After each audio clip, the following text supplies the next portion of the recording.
चलिए एक और महत्वपूर्ण प्राकृतिक संपदा के बारे में पढ़ते हैं जो कि पृथ्वी पर रहने के लिए बहुत ही जरूरी है। जल।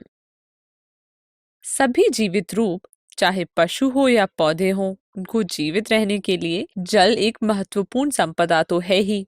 हम खुद कितने ही अलग अलग कामों के लिए जल का उपयोग करते हैं, जैसे कि कपड़े धोने के लिए, खाना बनाने के लिए, पीने के लिए, नहाने के लिए, बर्तन साफ करने के लिए और घर साफ करने के लिए। इतना ही नहीं, हमारे शरीर के अंदर भी जल महत्वपूर्ण भूमिका निभाता है। हमारे शरीर में कोशिकीय प्रक्रियाएं जल के माध्यम से ही होती हैं। क्या आप जानते हैं हमारा शरीर करीबन 70% जल से बना है। अब चूंकि पानी पृथ्वी पर सबसे अधिक मात्रा में पाए जाने वाला पदार्थ है, लेकिन फिर भी आप अपने आसपास पानी की कमी के बारे में क्यों सुनते हैं? चलिए देखते हैं। पृथ्वी की सतह पर पाए जाने वाला अधिकतर जल समुद्र और महासागरों में है, पर यह जल खारा है, जिसका मतलब है इसमें नमक होता है। शुद्ध जल हमें बर्फ से ढके पहाड़ों से, नदियों से, तालाबों से, झीलों से और भूमिगत जल से ही मिलता है।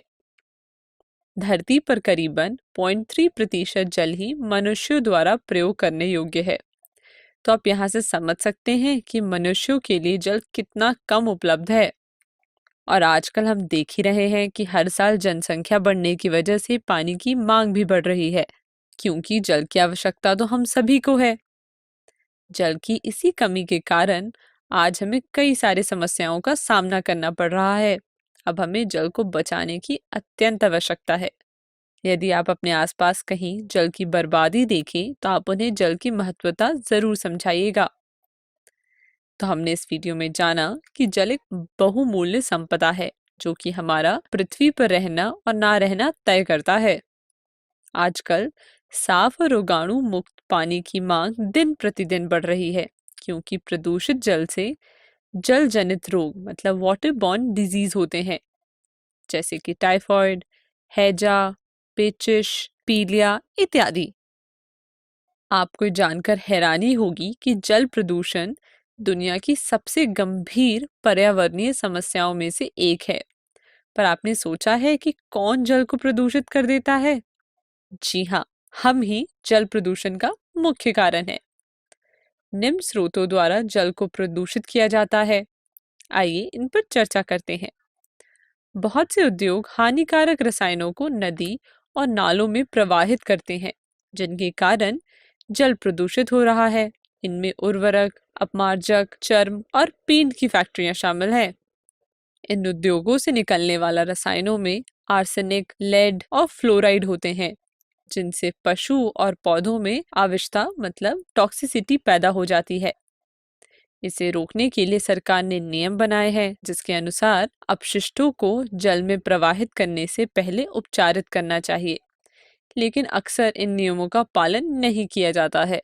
हम जानते हैं कि फसलों की सुरक्षा के लिए पीड़कनाशी मतलब जिसे हम पेस्टिसाइड्स कहते हैं अंग्रेजी में, अपृतननाशी जिसे हम वीडीसाइड कहते हैं, कितने महत्वपूर्ण होते हैं। इन सभी रसायनों को खेतों से सीधा नदी, नालों के जल में प्रवाहित कर दिया जाता है। इतना ही नहीं, ये रसायन स्थल में रिसकर भूमिगत जल को भी प्रदूषित कर देते हैं।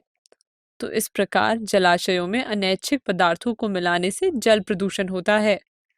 जल के तापमान में परिवर्तन भी जल प्रदूषण की श्रेणी में आता है। आइए देखते हैं कैसे। उद्योगों और तापीय विद्युत संयंत्रों से निकलने वाले गर्म पानी को सीधे जलाशय में डालने से जल के सामान्य तापमान में परिवर्तन आ जाता है, जिस कारण जल में ऑक्सीजन की मात्रा कम हो जाती है। और हम जानते हैं कि ऑक्सीजन जल में रहने वाले पौधों और जंतुओं के लिए बहुत उपयोगी होता है, क्योंकि ऑक्सीजन की कम मात्रा जलीय जानवरों को मार देती है।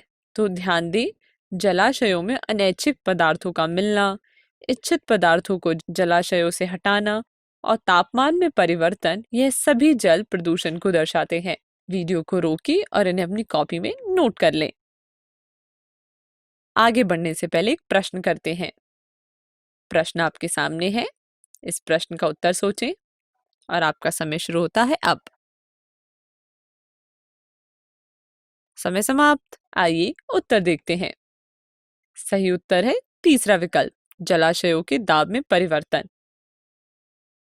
वीडियो को रोकें और इस प्रश्न को अपनी कॉपी में नोट कर लें। धन्यवाद।